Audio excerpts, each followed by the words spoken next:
It was a late September afternoon. The maple leaves in the school courtyard had started turning a deep, dark red, and the golden sunlight poured down like honey onto the stone steps in front of the economics building. I was sitting among my friends, laughing loudly, twirling my iced coffee cup in my hand, soaking up the feeling of everyone's attention, something I'd long grown used to. My name is Harlan, the hot boy of the school. At least that's what they still called me. It sounds ridiculous, but at a place like Westbridge University, reputation sometimes functions as its own kind of currency. And I spent it without ever holding back. "Wanna bet?" Mason suddenly said, his voice drawling with provocation. I raised an eyebrow. Bet on what? He jerked his chin toward the corner of the courtyard, where a boy was sitting alone on a wooden bench, headphones on, eyes glued to a thick book. I'd seen him a few times. Always alone. Always quiet. "That guy," Mason said. "Gage. Psychology major.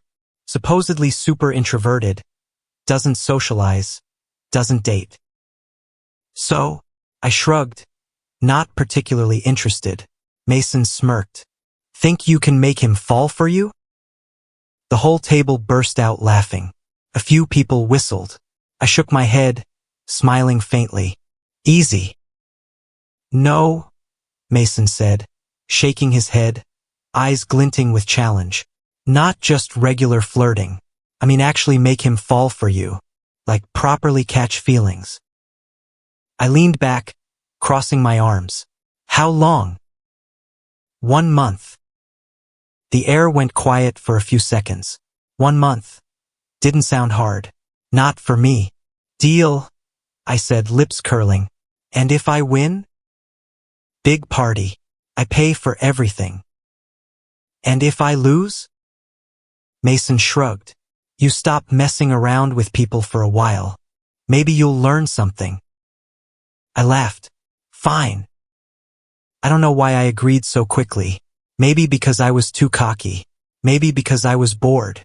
Or maybe I simply never thought I could lose.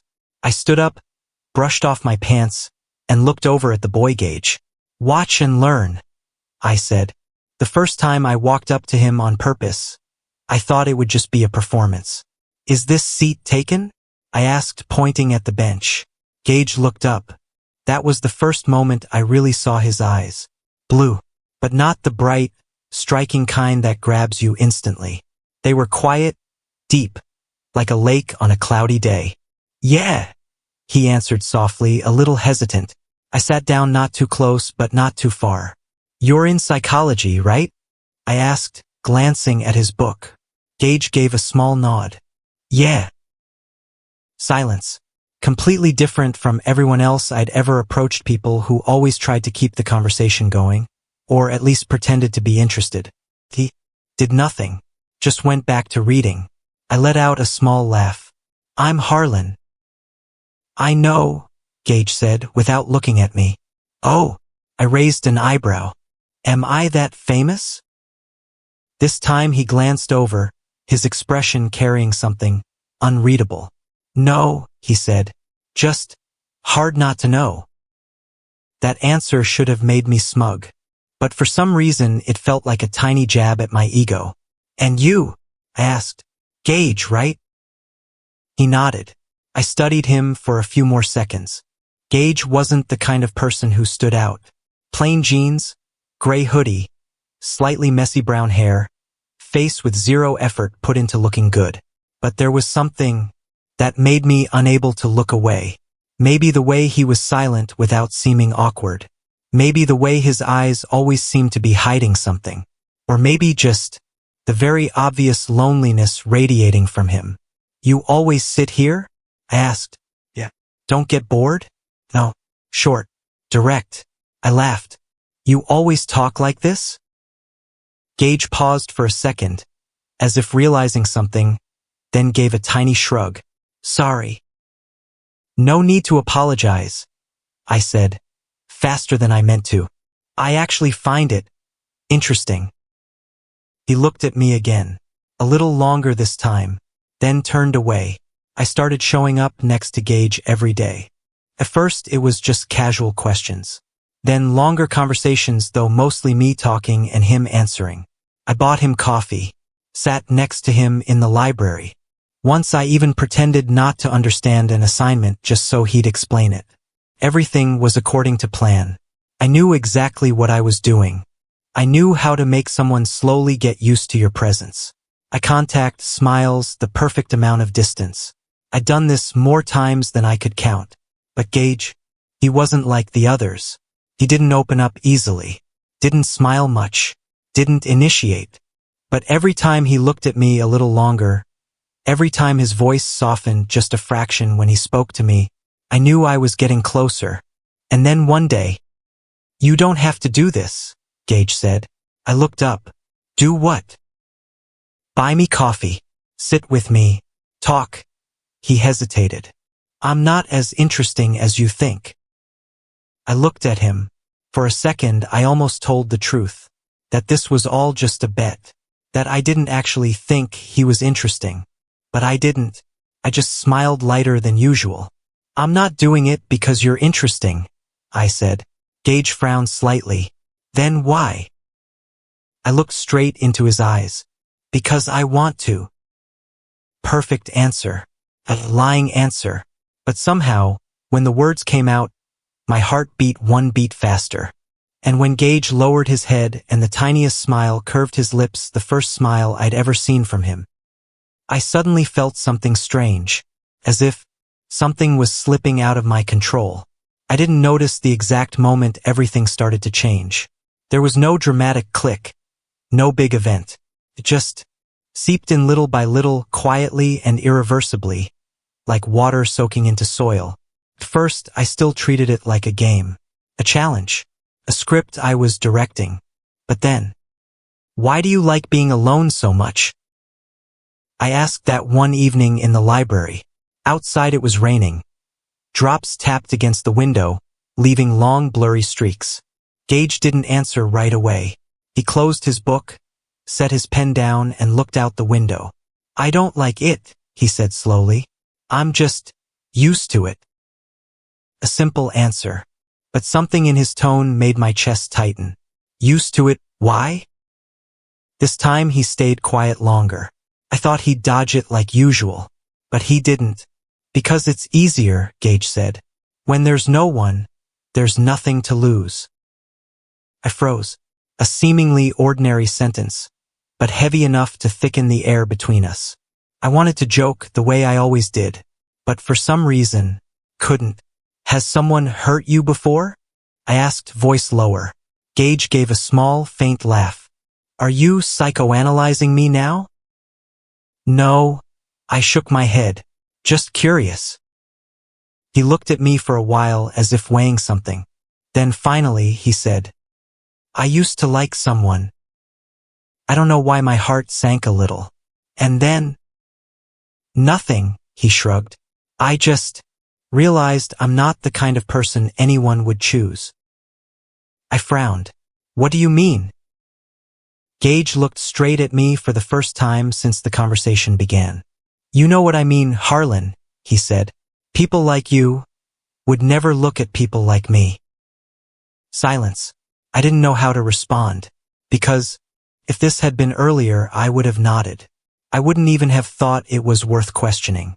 But now, "You're wrong," I said. Gage's brows furrowed slightly. "At least, with me," I added. Once again, perfect line. A line. I wasn't sure I was acting anymore. We started spending more time together. Not just on campus. Some evenings I dragged Gage to a burger place near the dorms. He always ordered the simplest thing, always refused when I offered to pay. On weekends we sat in the park, not talking much, just being next to each other. And strangely, I didn't get bored. The opposite, it felt comfortable. A kind of comfort I'd never felt before. No need to impress. No need to be perfect. No need to be the Harlan everyone knows. Just me and Gage. "You've changed," Mason said that while we were sitting in our usual bar. I took a sip of beer and shrugged. "What do you mean?" "You go out less. Date less." He stared at me. And you smiled differently. I laughed. Differently how? More real. I didn't answer. What about Gage? Mason went on. How's it going? I tightened my grip on the glass. Good, I said shortly. Has he fallen for you yet? I stayed quiet for a few seconds, then nodded. Mason whistled. That fast? Damn, I underestimated you. I didn't feel happy hearing that. And you? Mason asked, suddenly more serious. Do you like him? That question should have been easy. No, I answered immediately.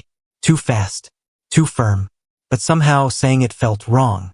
Mason looked at me, eyes sharp like he was trying to read my mind. Don't let this game go too far, Harlan, he said. You know. I know what I'm doing. I cut him off. But this time, I wasn't so sure anymore. That night, I went to find Gage. He was sitting on the steps in front of his dorm. No headphones, just looking up at the sky. Hey, I called. He turned, and when he saw me, his eyes lit up just a little. Tiny detail, but enough to make my heart skip. Can't sleep? I asked, sitting next to him. No, Gage replied. You? Same. We were quiet for a while. The night wind was cool, carrying the smell of wet grass and earth after rain. Can I ask you something? Gage said. Of course. He hesitated. I rarely saw him hesitate like that. Why are you staying around me? That question hit the one place I didn't want to face. I could lie. I'd lied plenty of times already, but this time, the thought of it made it hard to breathe. I already told you. I tried to keep my voice steady. Because I want to. But why? Gage pressed. There are so many people in this school. Better than me. More interesting than me. Easier to be around than me. I turned to look at him. The yellow hallway light fell on his face, highlighting those quiet blue eyes. I don't care about them, I said. So you care about me?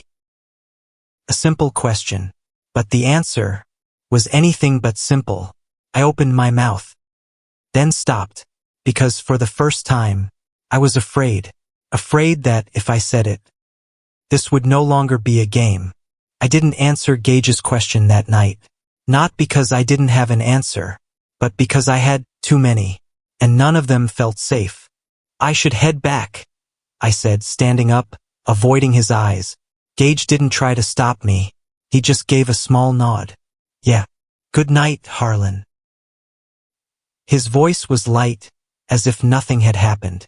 But that very lightness hurt more than any other reaction could have. In the days that followed, I started losing control. Not in a loud, obvious way, but in a quiet, off-rhythm way. I still met Gage every day. Still smiled. Still talked. Still brushed his shoulder lightly when passing by. But inside, everything had changed. I began noticing tiny things. The way Gage furrowed his brows when he concentrated on reading. The way he bit his lower lip when thinking. The way his voice grew just a little warmer whenever he said my name. And worst of all, the way my heart reacted to all of it. Want to watch a movie? I asked one Friday evening. Gage looked up from his laptop, slightly surprised. A movie? Yeah, there's a theater nearby. Or, if you don't like crowds, we could watch in my room. I don't know why I suggested it. Maybe because I wanted to be close to him. More. Gage hesitated for a few seconds, then nodded. Okay. My dorm room wasn't exactly the place for quiet evenings. At least not before. But that day, I cleaned it up more than usual. Dimmed the lights, left only the soft glow of the desk lamp. Gage arrived on time. He stood at the door, hands in his hoodie pockets, looking a bit awkward. Hi, he said. Come in. I smiled, holding the door open. We picked a simple movie. A light romance, something I'd normally never watch. But that day, I didn't care. I sat next to Gage on the bed. The space between us, closer than usual. First, we were both quiet.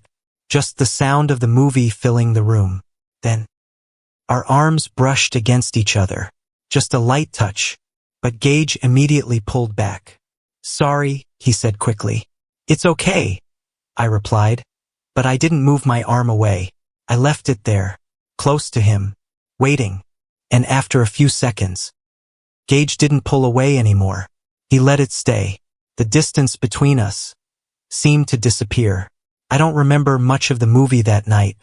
All I remember is the way Gage's shoulder slowly leaned against mine as he relaxed.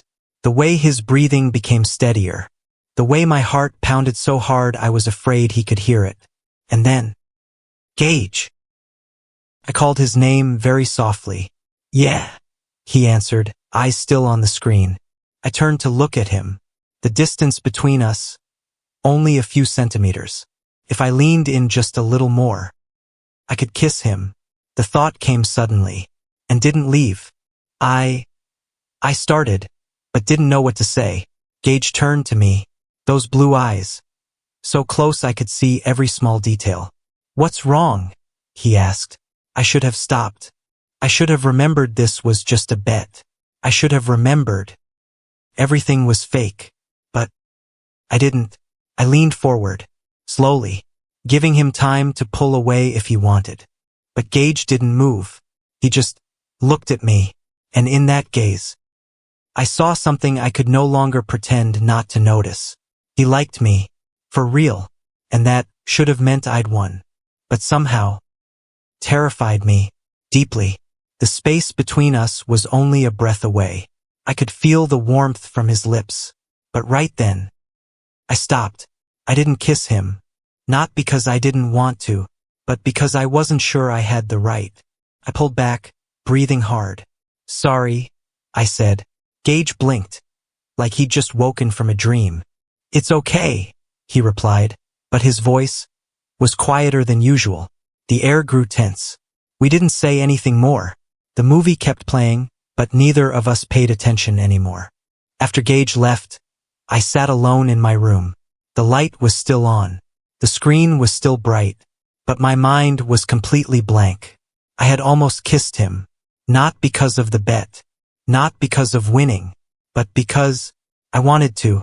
I pressed my hand to my face and exhaled. Damn it! For the first time, I realized I was in a situation I couldn't control. And then, everything started to collapse. The next day, as I walked down the economics hallway, I heard a familiar voice. "Harlan's definitely gonna win." I froze. "Mason, I bet Gage is already head over heels," another voice said. "Of course," Mason laughed. "It's Harlan. He never loses." I stood still, heart pounding. "Poor guy though," someone added.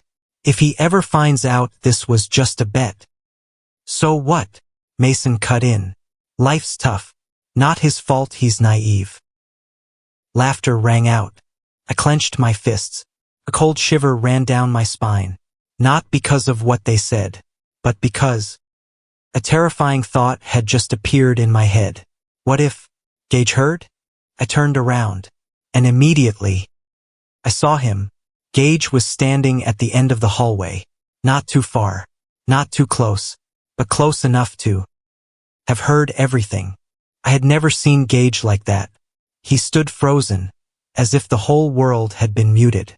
No reaction, no expression, just silence. But that silence squeezed my heart like a vice. "Gage!" I called his name and stepped forward quickly. He took one step back, very small, but enough to make me stop instantly. That was the first time he ever recoiled from me. "You heard?" I said, voice hoarse. A stupid question. Obviously he had. Gage didn't answer. He just looked at me. Those deep blue eyes no longer warm, no longer gentle, only shattered. "I can explain," I said quickly, almost desperately. "It's not what you think." "Then what is it?" His voice cut through. Not loud, not angry, but ice cold. I went numb, because for the first time, I didn't have a single perfect answer.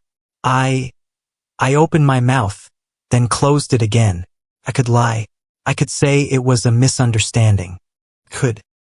But when I looked into his eyes, couldn't. Yes, I said finally. One word, heavy as stone.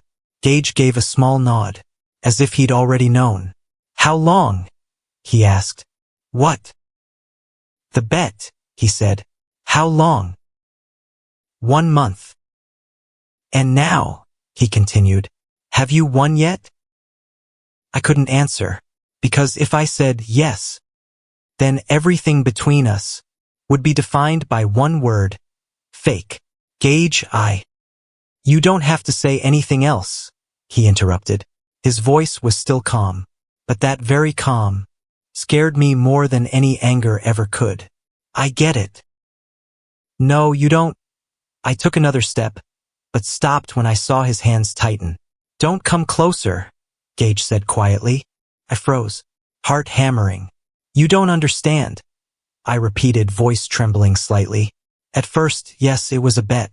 But now? Now what? He asked. I looked at him, looked into the eyes that once looked at me with trust. And now, only distance remained. I don't see it as a game anymore. The truth, finally, but too late. Gage smiled. A small smile, but so painful I wished he hadn't. You think that makes it better? He asked. I didn't answer. So, he continued, you started by playing with me, and then later decided I was good enough for you to get serious. Every word he said felt like a knife. That's not how it is. I shook my head, stepping closer. I didn't know this would happen. I didn't mean. You didn't mean to make me like you? I choked, because that was exactly what I had done. On purpose. I'm sorry, I said, voice dropping. I'm really sorry. Gage looked at me for a long time, then he nodded. Yeah, he said. I believe you're sorry. A flicker of hope sparked in me, but right after. That doesn't change anything. That flicker went out. I thought, Gage said, voice slowing, that this time would be different. I didn't dare ask different how. Because I knew. I thought maybe I was wrong, he went on. That people like you could look at someone like me. I clenched my fists. Gage. But I wasn't wrong, he cut in. That sentence. Not loud, not dramatic, but enough to completely break something inside me. I'm sorry, I repeated, like an idiot, because that was all I had left. Stop apologizing, Gage said. I'm tired. He turned away. Wait. I stepped forward, but stopped, because I didn't know what right I still had to hold him back. Is there anything I can do to fix this? I asked, almost desperate. Gage paused, but didn't turn around. No, he said. One word. Final. Then he walked away, without looking back. I stood there, in the middle of a crowded hallway, but feeling completely alone. In the days that followed, Gage disappeared from my life. He no longer sat on that old bench. No longer in the library at the usual time. No replies to messages. No answer to calls. As if he had never existed. And the worst part was, every corner of the school carried traces of him. The bench we used to sit on. The burger place where he always ordered the simplest thing. The hallway where he once looked at me and smiled. All of it reminded me of what I had ruined. I told you so. Mason sat across from me, voice low. I didn't look at him. I don't need you to remind me, I said, voice dry. What are you gonna do? I stayed silent. I'm asking seriously, Harlan, Mason said. What are you going to do now? I clenched my fists. A simple question. But for the first time, I didn't have an immediate answer, because this was no longer a game. No strategy. No easy way out. Only consequences. I'm going to find him, I said finally. Mason frowned. And then, I'm going to start over. It won't be easy, he said. I know. I stood up. For the first time since everything fell apart. I felt clear. Not about how I would do it, but about what I wanted. No more bets. No more games. No more pretending. Just Gage. And this time, I wouldn't let him go. I had lost Gage. That truth didn't hit me all at once like a punch. It came slowly, bit by bit, creeping into every habit, every moment of the day, until I could no longer deny it. I walked past our familiar bench. Empty. I went to the library at the old time. He wasn't there. I stood in front of the burger place, ordered 2 portions, then realized I was eating alone. That feeling hurt more than any failure I'd ever had. Because this time, I knew I deserved it. I started asking around. Not casually, but really searching. Have you seen Gage? Psychology sophomore, brown hair, about this tall. Did he come to class today? Most people just shook their heads. Some said they'd seen him, but weren't sure. As if Gage had always been on the edge of the world, easy to vanish without anyone noticing. Except me. Finally, I found a clue. You're looking for Gage? A girl from his psychology class looked at me, a bit surprised. Yeah, I nodded. Do you know where he is? She hesitated. He still comes to class, but he doesn't stay long. And she paused. He moved to the back row.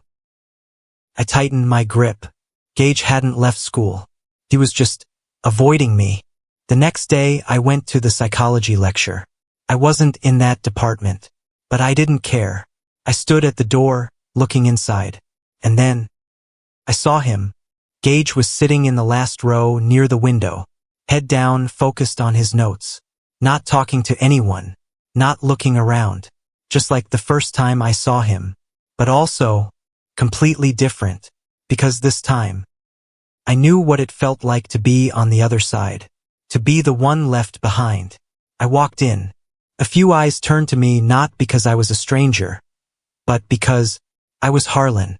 Normally, I would have enjoyed that, but today, I only looked at Gage. He didn't look up, even though I knew he had noticed me. I walked straight to the back row, sat down next to him. The distance between us, just a few centimeters, but farther than ever. Gage. I called his name, voice low. No response. Gage, I repeated. He still didn't look at me. I need to talk to you.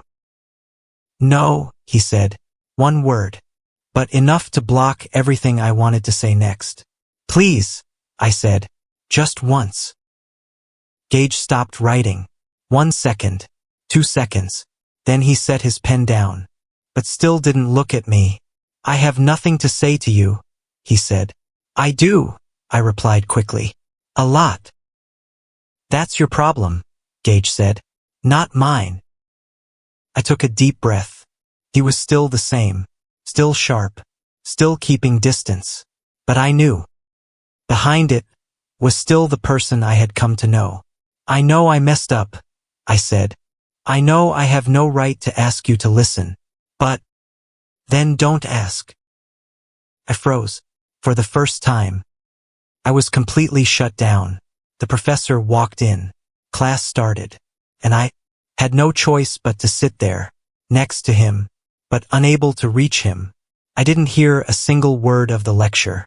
All I felt was Gage's presence beside me, so close I could hear his breathing, but so far, I couldn't touch him. There was one moment when he accidentally dropped his pen. I bent down to pick it up. Our hands touched, just for a second, but Gage jerked his hand back instantly, as if burned. I gripped the pen tightly, and for the first time, I understood how he felt that day. After class, Gage stood up immediately, didn't wait for anyone, didn't look at me, just left. Gage, I called, standing up after him. He didn't stop. I walked faster. Gage, please. He stopped abruptly. I almost crashed into his back. What do you want? Gage turned around, voice low but tight. I looked at him, for the first time in many days. He looked straight at me, and in those eyes, I saw exhaustion, not anger, not hatred, but weariness. I want a chance, I said. A chance for what? To make it right. Gage laughed, a humorless laugh. You think everything is a test? He asked. Fail it, then ask for a retake? I don't think that. I shook my head. You just don't like the feeling of losing, he cut in. That sentence hit the mark, but not the way he thought. I don't care about winning or losing anymore, I said. But you used to, Gage replied. I didn't deny it, because it was true. I'm not expecting you to forgive me right away, I said, voice slowing. I just want to start over, from the beginning.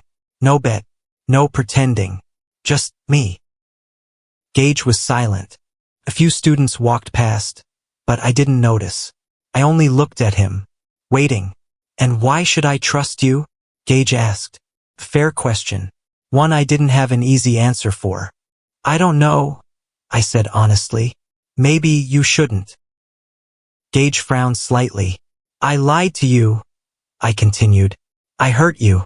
I can't erase that. But I can prove it. Prove what? That this time, it's real. Silence. Long, heavy. Gage looked at me, for a very long time, as if searching for something in my eyes. A sign. Proof. A reason to believe. Finally, he exhaled. You want to prove it? Gage said. I nodded. Okay, he said. My heart pounded. You can start by leaving me alone. I went still. At least for a while, he added. If you really care, then respect that. A simple request, but for me, harder than anything, because what I wanted most right now was to be near him, but if that was the only way. Okay, I said. Gage nodded, then turned and walked away. This time, I didn't follow, and that was how. I started over, not by moving closer, but by learning how to stop. I never thought doing nothing could be so difficult. It sounds simple. Just leave Gage alone. No messages. No showing up. No waiting in the places he usually goes. But for me, every day was a battle. In the mornings, I woke up and out of habit opened my phone. My finger hovered over his name. I used to text him good morning almost every day. Now, I just stared, then turned off the screen. I still saw him around campus. Not always clearly. Sometimes just a shadow passing in the hallway. A familiar head of brown hair in the crowd. A figure sitting far in the corner of the library. Each time, I had to remind myself, don't go near. You look like you're about to die. Mason sat down next to me in the coffee shop, setting his cup on the table. I smirked. Thanks for the encouragement. I'm serious. He looked at me. You're not you anymore. Good, I said. Maybe I needed that. Mason was quiet for a few seconds. Is he worth all this? That question. Before I would have laughed, would have said no one was worth changing for. But now. Yeah, I said. No hesitation. Mason looked at me, a little surprised. Then he sighed and leaned back in his chair. Then don't screw it up again. I know. I started to change. Not in loud ways, but in small ones. I stopped going to bars every night. Stopped dating around. Stopped using my smile like a weapon. Instead, I learned how to be alone. Something I'd always avoided before. One afternoon, I sat on our old bench, the place where it all began. No Gage, just me, and the silence. I looked down at my hands, remembered how I used to touch him, gently, naturally, as if it was obvious. Now, I didn't even dare get close. I don't know how much time passed. A week, 2 weeks, maybe more. Time became blurry when every day felt the same. But one thing, I didn't give up, not by chasing him, but by keeping my word. Then one day, everything shifted. I was in the library, sitting alone, doing assignments, a scene that would have shocked people if it was the old me. I looked up and saw him, Gage. He stood at the entrance, hesitating, as if deciding whether to come in or not. My heart pounded hard. On instinct, I wanted to stand up, wanted to walk over, wanted to say something, but I didn't. I just sat there, watching, waiting.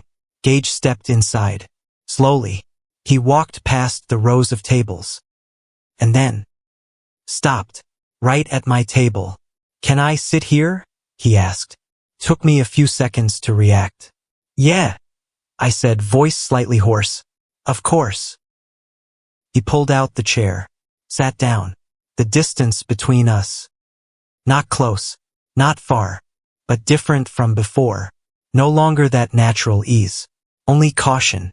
We didn't speak for the first few minutes. Just did our own work.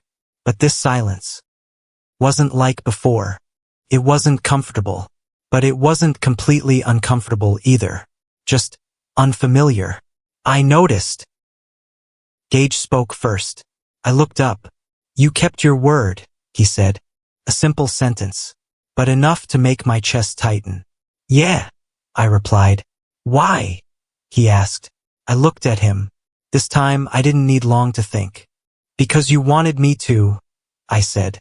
Gage frowned slightly. "That's all." I shook my head. "No," I said. "Because I want to respect you." Silence. Gage looked at me, as if searching again. Once more. "I thought," he said slowly, "you wouldn't be able to do it." "I thought so too." I gave a small laugh. A real laugh. Not to impress. Just reflex. Gage looked at me. And for the first time after everything, he smiled faintly, very small, but enough to make everything inside me soften. "Can we try again?" I asked. Not rushing, not forcing, just offering. Gage didn't answer right away. He looked down at the table, fingers tapping lightly. "I don't know," he said. An honest answer. And this time, I accepted it. "That's okay," I said. "I can wait." Gage looked up. "How long will you wait?" I shrugged. "As long as it takes." Not a clever answer, but the truth. Gage looked at me for a few more seconds. Then he nodded. "Okay," he said. Just one word. But to me, it was everything. "But this time," Gage added, "we start from the beginning." "Yeah," I nodded. "Not too close," he said. "I understand." "No expectations," he continued. "I'll try." Gage looked at me, his eyes carrying a hint of warning. "And if you hurt me again?" "I won't," I said immediately. Too fast, too certain. Gage paused, but didn't argue. We went back to our work. No more words, but this time, the silence wasn't so heavy anymore. I don't know what the future will be. I don't know if Gage will ever completely forgive me. But for the first time, I don't need to know, because I'm no longer trying to get anything. No more goal, no more finish line, just one step at a time. And this time, I won't run.